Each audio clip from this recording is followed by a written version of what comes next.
ahazoana traikefa tsara indrindra dia jereo amin'ny telefônina na takilaka ty hororan-tsary ty. Ataovy ambony ny résolution, mitsangana ary atidio ny findainao hijerenao ny manodidina.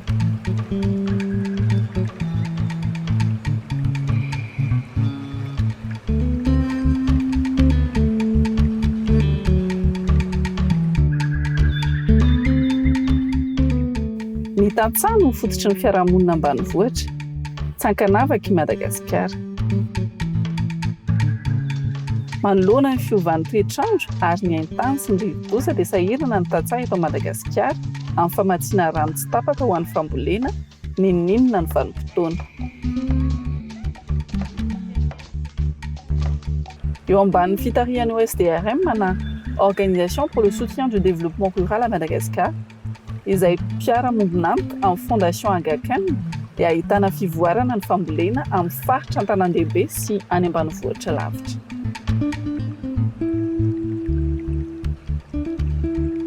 Nandritra ny taona maro, ny OSDRM dia niara-niasa tamin'ny mpikambana ho amin'ny vondrom-piarahamonina mba ahafahan'izy ireo manangana sy mikojakoja foto-drafitrasa momba ny fambolena sy fiompiana rano anisan'ireo toha-drano misy habe samihafa. Manomboka amin'ny toha-drano eny amin'ny toeram-pambolena ka hatramin'ny fampiodinana renirano lehibe ireo rafitra ireo. Ny sasany maharitra, ny sasany tsy maharitra. Dia manatsara ny fahafahan'ny tantsaha mamboly vary sy voly ivelan'ny vanim-potoana.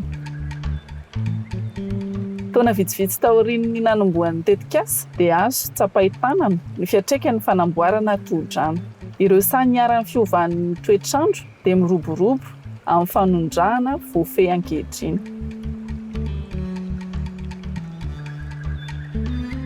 Ny tany, ny rano, ny zava-maniry ary ny vondrom-piarahamonina eo an-toerana dia samy nahazo aina vaovao avokoa. Ny tantsaha dia mianatra ny fomba fitantanana toha-drano ka miantoka ny faharetan'ny fiarahamonina sy ny taranaka maro amin'ny alalan'ny fikambanan'ny mpampiasa rano.